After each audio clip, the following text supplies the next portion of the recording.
share my screen and go into the appropriate mode here. Sorry, let me just change the way that I'm sharing. I apologize. Good morning, everybody. I've been listening to some of the other speakers, and you've had some great advice so far. I'm hoping to add to that. So let's dive right in. So today we're going to be discussing designing for the colorblind, a catalyst for great design.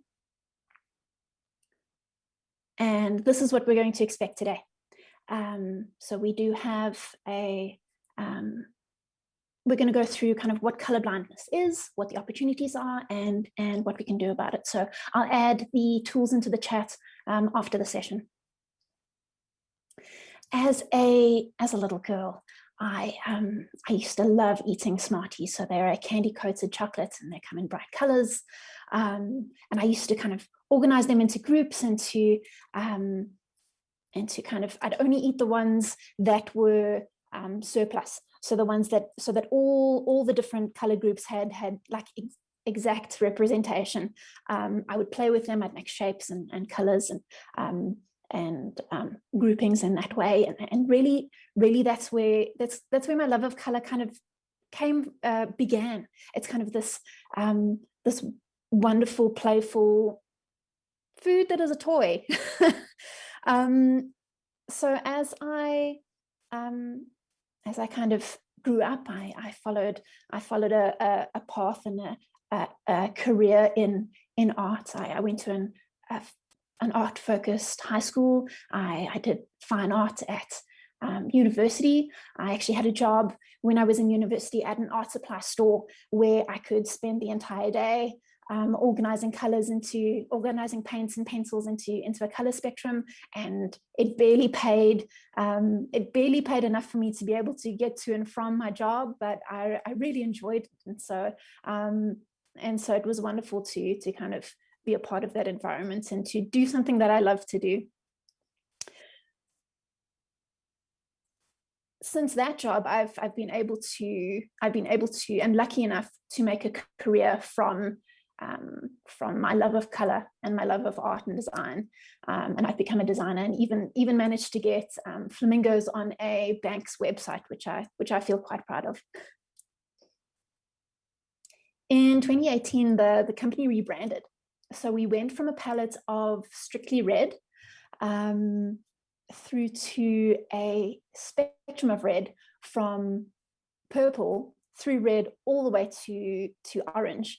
And you can imagine my excitement when the color palette opened up to something that extensive. But it didn't come without its challenges. As we started to implement the new color palette, we hit a stumbling block when we started to do pie charts. When we started to do data visualization and started to try and find our way around the palette and see its practical uses. But what we were finding is that even though the circle of the pie chart married really nicely with the new logo, which was also a circle, the data points were just too extensive. There were just too many, and kind of putting them in a pie chart became really, really complex. And when we started to socialize the problem, we actually found out that one of our design directors was colorblind. And he said, well, I can't read this chart. You're going to have to change it. And that's really where kind of this interest in colorblindness started for me. It was intriguing. It was intriguing. I thought I'd never worked with a designer before that had colorblindness. And the only people that I knew that had it were kind of friends of friends. So I had no kind of direct correlation with a lot of people that had colorblindness. And so this is what the team came up with in terms of a solve for this particular pie chart. And even seeing the solution now, there are a few things that I would do a little bit differently. I'd add some white space in between the slices of the pie, and actually with this many data points, I'd move it into a bar graph. This issue of colorblindness, though, is something that is difficult to put away. Once you see it, you can't really unsee it. And the more I thought about it, the more I would go through my day and try and understand where colorblindness would actually impact my daily life. And I interviewed a couple of people, and throughout the research that I've been doing, I found some really interesting and increasingly almost disturbing barriers to colorblindness and engaging with a world that for the most part doesn't cater for this kind of condition. So if, it was as simple as kind of getting ready in the morning. So having to have somebody check your outfit before you go out during the day so that you're not wearing a purple shirt and green socks unintentionally.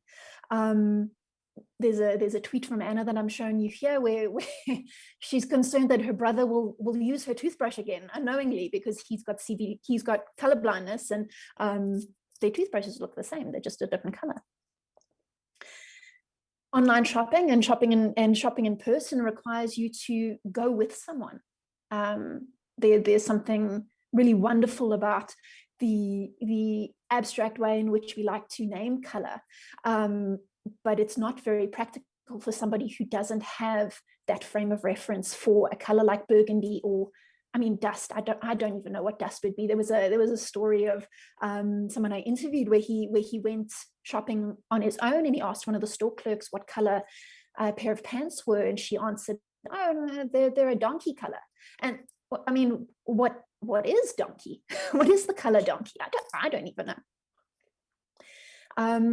Something as simple as kind of a red-green LED light or indicators become problematic. So if you look at kind of parking your car in a parking space with either a red or a green light, you can't see the red or the green, so you just see a light. When you go to the bathroom and the indicator on a locked door or unlocked door is red or green, and that's not accessible to you. And as you can see, all of these frustrations almost mounting, and it actually was interpreted by one of the respondents as being unable to adult, being unable to be truly independent because you needed somebody to kind of help you with some of these minor things in your day, and that kind of removes a level of independence from you. There's one thing that's been quite controversial. It's football teams' kits. So when they change their kit when they go to an away side, when they go play an away game. And one of the stories that I read was about one of the team members who had color blindness, and he saw that their away kit was clashing with the home team's kit. And so he asked his team to change to black shorts. But what they didn't count on was that the home team unknowingly also changed to black shorts, which was unfortunate. And it gets more serious when it starts to affect work. I've been in forums, and I've been on chat groups, and I've been on Twitter and Facebook trying to understand this problem a little bit more. And there were some kind of disturbing stories about how people have lost jobs because of the misconceptions of what colorblindness is and what they're able to do, specifically around creative careers where you're not able. There was one respondent who wasn't able to follow his passion for photography because he had to have another person check his work before he was able to send it back out to the clients. And then if you look at something as simple as cooking chicken, you can't tell when the chicken is done purely from seeing whether the juices are clear or not. So let's talk about what colorblindness is. And let's start off by calling it the right name. So colorblindness has negative connotations, and so kind of the term color vision deficiency is more applicable to what the condition is and how people live with it. So when we talk about color vision deficiency, you'll see that there's kind of a lot of complexity in how to understand it and what happens with the eye and cones and rods and things like that. What we are interested in is the 3 cones that detect color. That's red, green, and blue. And it's very rare for you to be completely, to have all three of those be not working or defective, and that would result in a grayscale. But most of the time what happens is that you'll have one of the three that aren't working as well as they should. If you look at the left-hand side of the slide, the trichromacy is what a full spectrum of color vision looks like. So you can see the full color, the full spectrum. And as you move down, these are different types of color blindness, where either red is not there, or blue is not there, or green is not there. And they're varying levels and degrees of how severe or how functional or dysfunctional that cone is. So they're varying degrees. There's something that I found so fascinating in my research, is that there's something called tetrachromats, and they actually have superhuman vision because they have not 3 cones, but they have 4, and they can actually see into the ultraviolet spectrum, which I thought was absolutely fascinating, and maybe a different talk for a different day. So how many people have CVD, color vision deficiency? 1 in 12 men are affected, that's 8% of the population, and 1 in 200 women, so that's 0.5%. And what that looks like in statistically worldwide is 300 million people. So now the most common form of color blindness is deuteranopia. So thank you for bearing with me while I pronounce that really difficult word. And that is the red-green deficiency. And this is what that looks like. So you can see that bright, vibrant color on the left-hand side, and then the adjustments or a example or simulation of what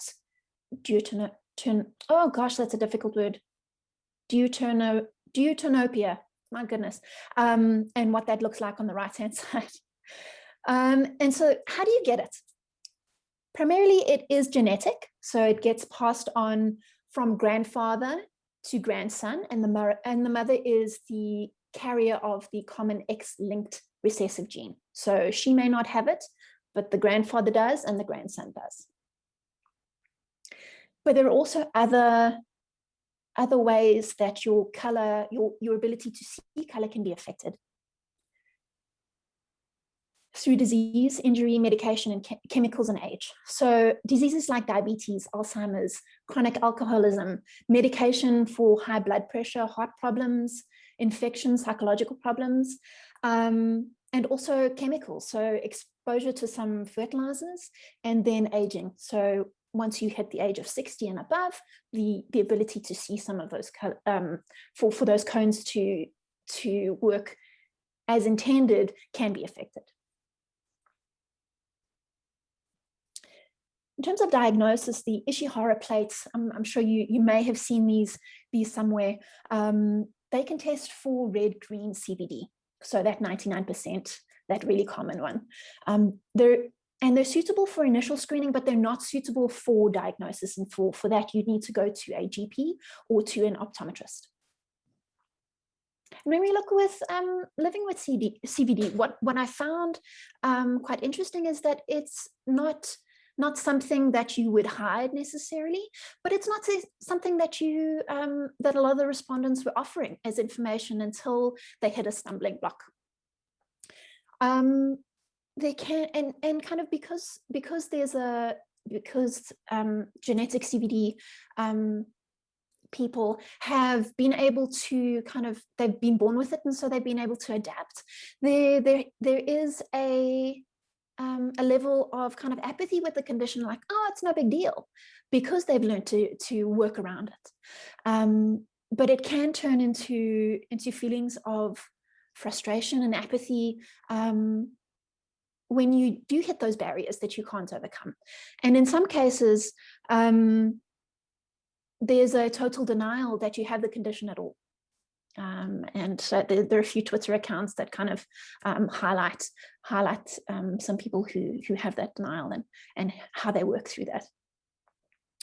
One of the most spoken irritations about people who kind of expose their CVD is that people start to ask them immediately, oh, what color is this? What color is this? What color is this? Like it's a game.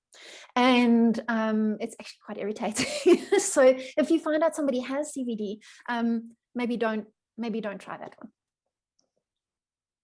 I mean, they're even making t-shirts, which I thought, I mean, it's that much of a problem. So how do you motivate to spend time on this as a designer, as a developer, as someone in the business that wants to motivate for this kind of accessibility change? And addressing the needs of colorblind customers is one way for smart businesses to make marginal gains, because it is an issue which affects at least 5% of customers and substantially more if the business is tailored towards males. For example, football or motorsports, yet has been overlooked by businesses for far too long. So when we look at a business creating a business case for kind of diving into this kind of a problem, reputationally, you can position yourself as an inclusive brand, a brand that cares about its customers. When we look at extended market reach and accessibility as a whole, people with disabilities number over 1 billion worldwide and have a spending power of $6 trillion. When you look at minimizing legal risk, many countries have laws requiring digital accessibility. The UN Convention on the Rights of Persons with Disabilities defines access to information, including the web, as a human right. And when we look at a wider use case, when you solve for the problem of colorblindness, you can extend that solve to many people without even intending to. There are very many visually impaired people. I mean, I wear glasses, and kind of allowing for your application, your website, the tool that you're proposing to be used outside of optimal conditions, which would be a dark room with 100% battery and no cracks and smudges or fingerprints or anything like that, then you're opening that use case to a lot more people and a lot more circumstances. I mean, using a laptop or a phone on a train where it's shaking, and adding more affordance to those critical elements can be more inclusive.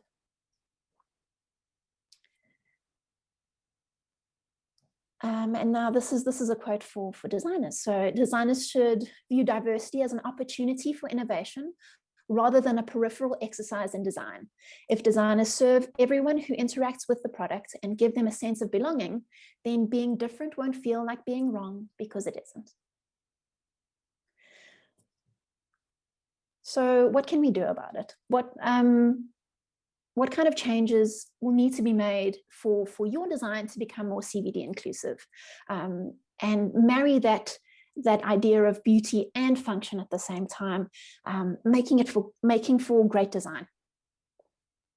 So the first step is to start to visualize CVD in the way that, or visualize your designs in the way that people see CVD.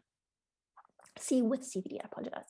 So these are some of the tools that I'll add in the chat a little bit later. One of the ones that I've been enjoying more recently is Color Oracle, and so that's a great way for you to start to have a look at how your designs are impacted when someone sees it with CVD. And some of them are plugins and apps, and they can be used on the web. One of the ones that you may already have access to is Photoshop. So there is a process on Photoshop where you can look at that accessibility within that application. Now, there are only really two main things that you need to look at when you're looking at inclusion for accessibility. And really what we're doing is we're going back to kind of the basics of the design, the basics of color theory, the basics of kind of contrast. And we've already had some great tips today around improving that contrast. The web accessibility guidelines have a specific section for contrast, and they require a contrast ratio of 4.5 to 1 to achieve a AA rating. It sounds all really technical, but really what it has to do with is the way that kind of like the luminescence and the way that the color contrasts, and how your eye sees that color. And there are two tools in the bottom corner that will help you to kind of create the sufficient contrast for that. When we're looking at legibility, that's really important. So when you're starting to put text on top of images, there are several ways that you can go about making your text more legible. So you have the original one on the left-hand side there. Then you can look at an overlay or a block or a gradient that kind of allows for more visibility. There's also a really lovely way in Photoshop when you pull down the white output levels, when you're editing the image itself, that really helps with boosting the contrast of your text to image. Now, when we look at kind of color theory and the way that CVD users actually use color or see color, we find that colors that are next to each other on the spectrum are really problematic. They become muddy. It's difficult to distinguish, and you'll see that on the problematic color combinations. That red green, the blue green, those colors that are really close together in intensity and in the color palette. So when you're wanting to communicate information, and this is important to understand, that it's not everywhere that you need to change absolutely everything. It's really those critical points of a call to action or something that needs to be read or acted upon, like a hyperlink or a graph or something like that, where you need to be more conscious of CVD users. And so there are some really lovely palettes that are available on the web to kind of expand your color palette or to give you the options that you need in order to be as creative as you want to be, but also for it to be really functional and accessible. Now we're going to turn into a section which I'm calling Color Plus One, and this is where we try to add something to a color, so that color is not the messenger alone. And Trello did this really well. In 2014, they added a colorblind friendly mode, where you're able to kind of switch that on or off, and it adds a texture to the color. So even if you aren't able to distinguish the color, you can distinguish the texture. And that was really well received in the industry, and textures and patterns are a way for you to make your data visualization or add more affordance to the work that you're doing. Hyperlinks. Hyperlinks are important. I think the web standard is blue, that bright blue with the underline, and it's the standard for the reason. It's a standard for a reason. That red-blue colorblindness is not affected at all by that bright blue, and that underline gives it an additional affordance that if you need to use a different color, like we do at ABSA for your hyperlinks, that with that underline, it allows people that aren't able to kind of recognize the difference between that color and the rest of the text to still know that there's something that you can interact with there, sorry. Symbols and icons are a great way for you to add another level of affordance, and especially in warning messages and alerts. Something like seat selection, when you go and try and buy a ticket for a concert online, a lot of those seat selections are purely in color. And by adding an icon or a symbol, it allows for greater affordance and for it to be easily distinguished. Spotify did a great thing where they added a simple dot. So when to their shuffle and their repeat icons. So when those buttons or those icons are active, they turn green and the dot appears. When they are inactive, there is no dot and the icon goes white. So red-green is green is a particularly difficult color for red-green colorblindness. And so by adding that additional dot to that button, they kind of open up the world of Spotify to colorblindness users. And even for I mean, as mentioned earlier, even for users who don't view your application in the optimal conditions, it creates a more affordance for that button or for that interaction. So data visualization, as you saw earlier, was a clear sticking point for everyone. And or at least for me. And it's quite difficult to kind of have that beauty and function marry really beautifully. And so these are some of the do's and don'ts that you can look at. And first is to limit your color palette. So by limiting it to one color with tones or shades, or limiting it to 2 colors on the opposite end of the spectrum, except for red and green, you can allow for that really clear affordance for each of those pieces of information. One of the things that I could have used when we did the pie chart was to use the right kind of graph for the right kind of job. So pie charts typically no more than four input values or points of data, and make sure that you are creating enough space in between either that slice of the pie or those bars in the graph to be able to see that clearer. And I've added a tool at the bottom that will help you, that will guide you through a decision tool to be able to choose the correct graph for what you need. So now what? So you have all these tools, you have all this information. I've kind of changed your paradigm in terms of how you get dressed in the morning and which toothbrush you use. I'm not expecting you to go and change the world.